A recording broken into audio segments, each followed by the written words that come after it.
Hi, I'm Dr. Casey Griffiths, and you're listening to Gospel Tangents. It's the best source for Mormon history, science, and theology. I'm Rick Bennett.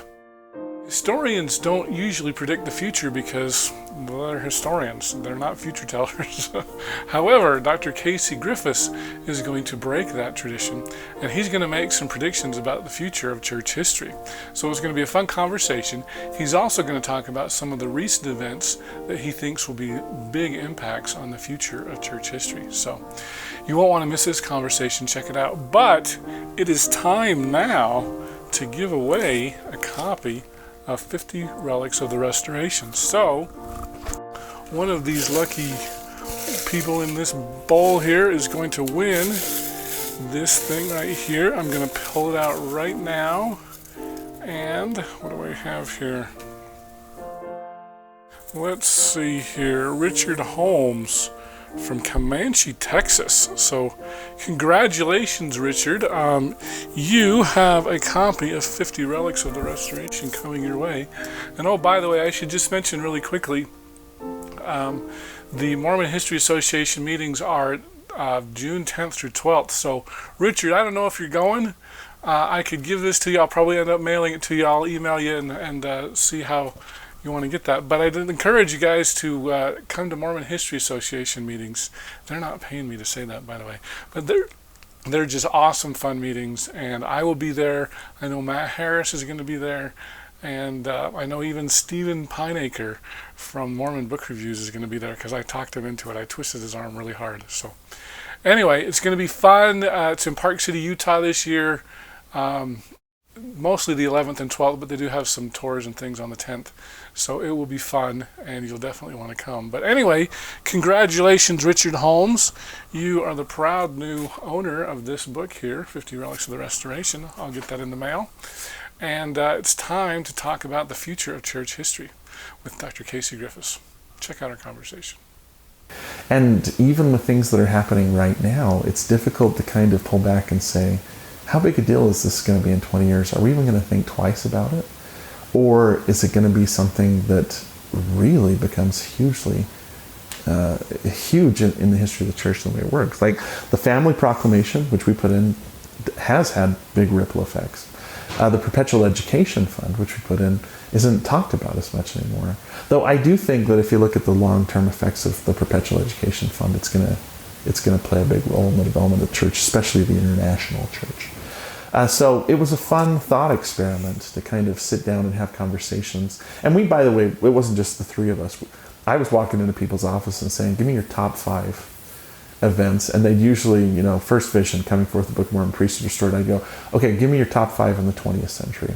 Give me your top 5 in the last 20 years. And then at the end of this book, we wrote an epilogue called The Next 100 Events, where we kind of speculated, like, what will the church look like 100 years from now? And will we think twice about some of the changes we saw as huge? And will some of the things we saw as insignificant become really, really important? I think the 2010 handbook is going to be one of those big events. Prior to 2010, you'll remember this, Rick, almost every decision within a ward was made by the Priesthood Executive Committee, which consisted of the bishop, the ward mission leader, the elders quorum president, all the male leaders of the ward. The 2010 handbook comes out and says, we want you to keep holding PECs, but the ward council is now going to make decisions. The ward council is the PEC, but with the Relief Society president, the primary president, and the Young Women's president with female leadership. And that is a subtle change that happens under President Monson that moves female leadership to being more central to the ward. Then President Monson changes the missionary age, which gives us more female returned missionaries. How does this play out in the long run? It seems like over the last decade, a lot of the changes that have happened in the church have been to empower women and move them closer to decisions made on the local level and decisions made on the higher level. And so is that going to be a big deal in 100 years? Maybe. Maybe we'll look back on it and say, we didn't realize it at the time, but that was huge. And thought experiments like that, to me, are really, really interesting. Like when President Nilsson announced the temple in Shanghai, everybody goes crazy. But maybe the temple in Dubai is going to be just as big a deal. Or maybe it won't be a big deal or something like that.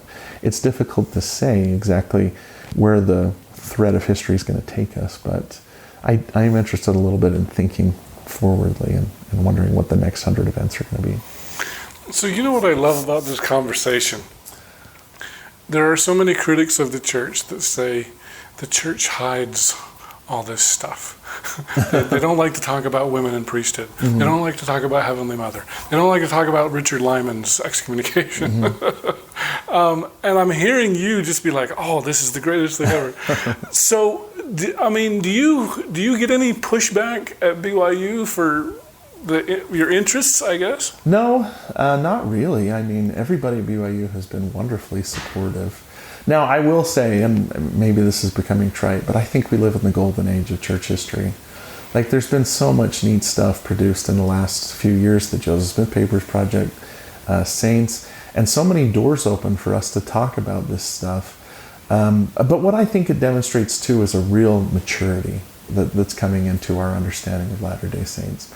When I was younger, for instance, like when I was a missionary, I would talk about an organization like Community of Christ in really sort of derisive terms, derogatory terms, yes. Right? How I wouldn't talk about why what they do is neat. I'd be talking about why we're better than them, exactly, and why we're the true church and they're not, and here's the reason why. And I still have that problem. In fact, just this week, I got somebody that posted a derogatory comment on my John Hamer and Locke Mackay thing, and I'm like, delete. I will not tolerate disrespect to my Mormon cousins. I will not. Right, and I mean, I feel like, at least my experience was that defensive attitude came from a place of insecurity. It came from me kind of feeling like I had to constantly, be tearing down everybody so that we stayed the top dogs. As I progressed, as I've understood, as I've made friends in other faiths, I've become comfortable with the idea that I still believe this is the true church. I think this is the church of Jesus Christ. But I can't deny that Jesus Christ works among people of other faiths and other nations and other religions, that I've heard an apostle from Community of Christ speak and I felt the Spirit because what he was saying was true. And that doesn't really destroy anything that I believe. One of the most important General Conference talks I heard was that talk by Elder Holland where he talked about the parable of the laborer. And he said, just because somebody else gets a blessing doesn't mean that it tears you down at all. And just because I see God working among the Community of Christ doesn't mean that he doesn't work among the Church of Jesus Christ of Latter-day Saints, or that the Church of Jesus Christ of Latter-day Saints isn't his church on the earth. I mean, I've got the freedom to kind of say God loves all of his children universally, Latter-day Saints and people of other faiths, and he can work among them and cause miracles to happen there too. If he wasn't like that, he really wouldn't be a good father. And then I can explore topics like a Heavenly Mother or women in the priesthood in a way that doesn't make me feel like I'm losing my power as a male priesthood holder, and understand it. The other thing too is, as you come to understand how historical narratives are created, and that more often than not, there's not some evil mastermind that's trying to get everybody to believe this and forget that. It's just the way people tell stories. For instance, the brown seer stone was a shock to a lot of people when photographs of it were first published in 2015. But the brown seer stone is mentioned in the Comprehensive History of the Church, which was published in the early 20th century. There was an article on it about it in The Friend in the 1970s. And when I look back, I realized it was always there in the narratives. It's just that the way we put together narratives is we tended to focus on Joseph Smith and Oliver Cowdery. Joseph Smith, when he talks, generally uses the term Urim and Thummim or Nephite interpreters. And so the narrative we created as a church, because we were relying on Joseph Smith, was that Joseph Smith translated it using the Nephite interpreters. We didn't rely on people like Emma Smith or Martin Harris or David Whitmer because they left the church. Now that we're getting a little bit more mature, we can look at narratives from people like Emma and Martin and David and say, it doesn't sound like they were trying to disprove the Book of Mormon. In fact, they were trying to prove the Book of Mormon's true. They were trying to say it was miraculous, and they were just describing what they saw. And what they saw was Joseph Smith using a brown cedar stone. So as we get a little bit more secure in our place, we're more comfortable saying, well, okay, Emma didn't end up with our church. She ended up in a different faith. But does that invalidate everything that she said? Does that mean that I should totally ignore her because she's an anti-Mormon. Not everybody that's not a member of our church is an anti-Mormon. And I do think there are people out there that genuinely want to destroy faith and just like to tear people down. But my experience too is that there are more good than bad, and there's more things out there to explore than we know about. And when we run into something that we're unfamiliar with, rather than getting defensive, we can pause and say, well, let's evaluate. Let's don't see this as negative right off the bat. Let's see this as something that I'm going to be cautious with, because I don't know if it's true or untrue, but could be something that adds to this rich tapestry that we've been weaving the whole time, and maybe helps us know a different angle. Interesting. Now, one of the things I forgot to do, I was going to do it at the beginning, but we're going to do it at the end. I always like to find out people's backgrounds. So where did you get all your degrees? I'm a bad example. All my degrees are from BYU. Oh, so, I'm sorry. Yeah, it's a mark I'll carry for the rest of my life. But I got my undergraduate at BYU in history, and I really loved it. And then I became a seminary teacher. And they have a master's degree at BYU that is especially for seminary teachers. It's Master's in Religious Education. Okay. Now, having a Master's in Religious Education, an MRE is what they abbreviate it as. Meal ready to eat? Yeah, you're not super marketable, especially within Utah. So I did look at getting a doctorate at the U, for instance, but they told me that I'd have to get a master's in history. I'd have to start over. And what I was really interested in studying, what my first course of study was the history of education in the church. And when it comes to the history of education in the church, there really isn't a better place than BYU, where the sources and the people are available. So I decided to get my doctorate at BYU as well. That means 3 strikes against me. I've had people tell me I'm inbred. And I have done the best I can since I got my doctorate to try and broaden my horizons, meet with different people, work with different organizations. I also think that I couldn't have had access to the sources that I had access to, or learned the things that I learned, unless I had done it where I did it. Okay. I had a really great doctoral chair, Vance Randall, who had a long history, who had relationships with leaders of church education that opened doors for me and got me in places that I wouldn't have been able to get in otherwise. Wow. And I also kind of acted as an indentured servant, I guess you'd say.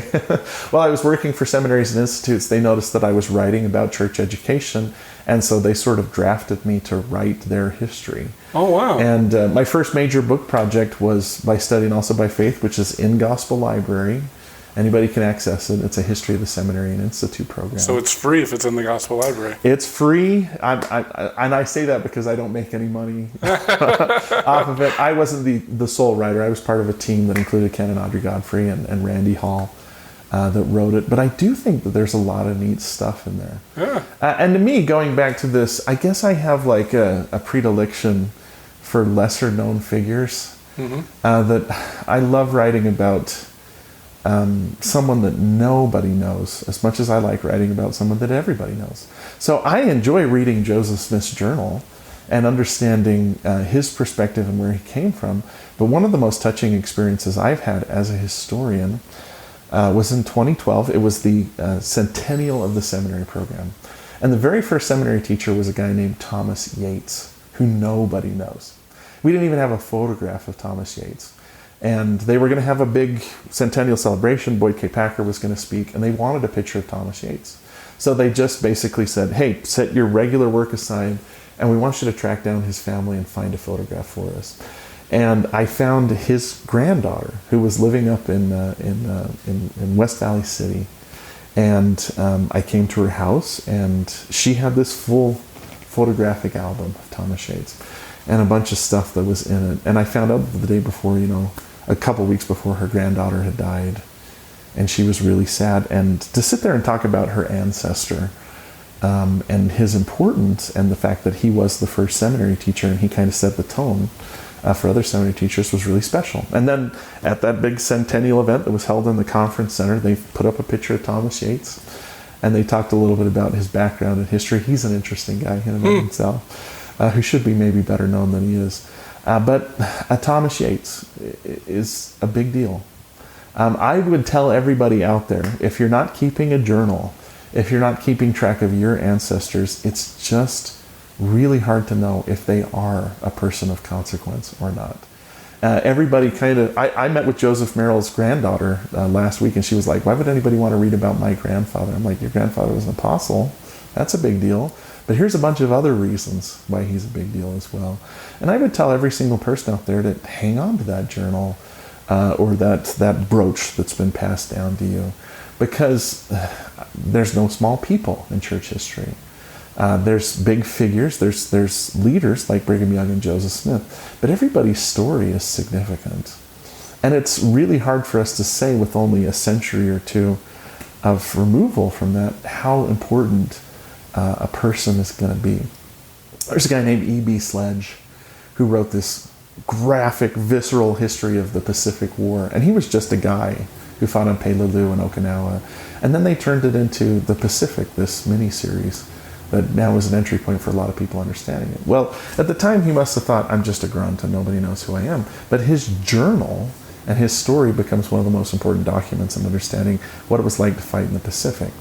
Likewise, a guy like Thomas Yates, or a guy like, Reed Smoot, who obviously nobody's going to forget Reed Smoot, or these names that we don't always have in the first part of our brain, are people that tell us a lot about the story and the worlds that we inhabit, and the things that they're dealing with too. So I would say, don't throw anything. My wife is going to hate me for saying this, but don't throw anything away. Keep it. And hang on to it, because you don't know if it's going to be important or not in the grand story of your life and the grand story of the restoration or whatever movement you're involved in. Interesting. Okay, so your PhD was in what? In history? My PhD was in educational leadership. Educational leadership. But I worked with a guy who was writing the history of education in the church. So basically, the deal was, I'll let you into my PhD program if you'll write part of my book. And we're still working on it. And by the way, the part of the book that I was chosen to write was the last 50 years of church education. Okay. So as part of writing that book, I've gotten to travel to Tonga and Fiji and Kiribati and New Zealand. I've visited every church school except the one in Mexico that's in Colonia Juarez, and the ones in Samoa. I was all set to go to Samoa when the coronavirus pandemic hit. Mama. And I don't know when Samoa's going to open up again. Yeah. But hopefully we can all get the vaccine. Yeah, as soon as we can get the vaccine, I'm on my way to Samoa, and then hopefully I'll get to Colonia Juarez and we can get that history written. Because that's another fascinating, unexplored vein of church history, which is education. I hope you enjoyed our conversation with Dr. Casey Griffiths. Our next conversation with Casey will be our last, and so you don't want to miss it. Sign up for our free newsletter at gospeltangents.com/newsletter. We're going to send out a secret link to those people who are newsletter subscribers. And in our final conversation, we're going to find out that the church actually did send some seminary institute teachers for theology degrees. So that's pretty interesting. And so Merrill gets this idea, partially inspired by Sidney Sperry, that he's going to send a bunch of scholars to the University of Chicago. And at Chicago, they're going to get degrees in divinity and then come back and kind of spread the wealth, and we'll have professionally trained religious educators in the church. Well, in the 1930s, there's still quite a bit of bias against Latter-day Saints. And the only divinity school that would accept Latter-day Saint students had to be a really liberal one. So the conflict here is that the University of Chicago is incredibly theologically liberal, and the church is incredibly theologically conservative. But if we want to have people trained in the field of religion, the only school that will accept them is a liberal school.